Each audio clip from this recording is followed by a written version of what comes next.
సమైక్యంగా ఉంచాలని డిమాండ్తో రేపటి నుంచి వైఎస్ఆర్ కాంగ్రెస్ పార్టీ సీమాంధ్రలోని 175 నియోజకవర్గాల్లో ఒకేసారి నిరాహార దీక్షలు చేయనుంది. గాంధీ జయంతి నుంచి రాష్ట్ర అవతరణ దినోత్సవం వరకు నిరసన కార్యక్రమాలు జరుగుతాయి. ఇందుకోసం పార్టీ శ్రేణులు ఏర్పాట్లు పూర్తి చేశారు.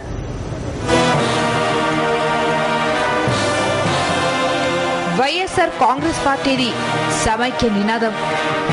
రేపటి నుంచి సీమాంధ్ర 175 నియోజకవర్గాల్లో ఒకేసారి నిరాహార దీక్షలు. గాంధీ జయంతి నుంచి రాష్ట్ర అవతరణ దినోత్సవం వరకు నిరసనలు.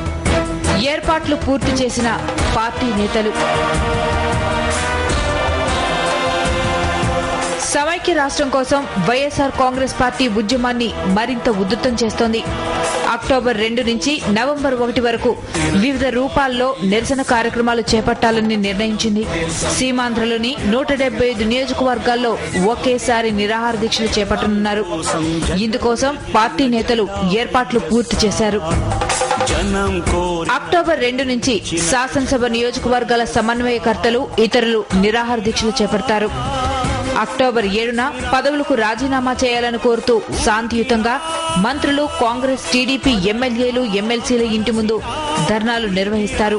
ప్రజా ప్రతినిధులకు పూలు అందజేసి నిరసన తెలుపుతారు. అక్టోబర్ 10న అన్ని మండల కేంద్రాల్లో రైతుల ఆధ్వర్యంలో దీక్షలు నిర్వహిస్తారు. అక్టోబర్ 17న శాసనసభ నియోజకవర్గాల కేంద్రాల్లో ఆటోలు, రిక్షాలతో ర్యాలీ.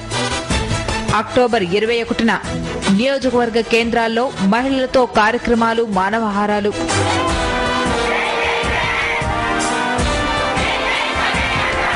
అక్టోబర్ 24న అన్ని నియోజకవర్గ కేంద్రాల్లో యువజనులతో బైక్ ర్యాలీ. అక్టోబర్ 26న జిల్లాలోని సర్పంచ్లు, సర్పంచ్ పదవికి పోటీ చేసిన అభ్యర్థులు జిల్లా కేంద్రాల్లో ఒకరోజు దీక్ష. అక్టోబర్ 29న అన్ని నియోజకవర్గ కేంద్రాల్లో విద్యార్థులు, యువకులతో శాంతియుత ఆందోళన కార్యక్రమాలు. నవంబర్ 1న అన్ని గ్రామ పంచాయతీల్లో గ్రామసభ నిర్వహణ, సమైక్యాంధ్రను కోరుతూ తీర్మానం చేయనున్నారు. వైఎస్ఆర్సీపీ చేపట్టబోయే నిరసన కార్యక్రమాలకు అన్ని వర్గాల ప్రజలు మద్దతు పలుకుతున్నారు.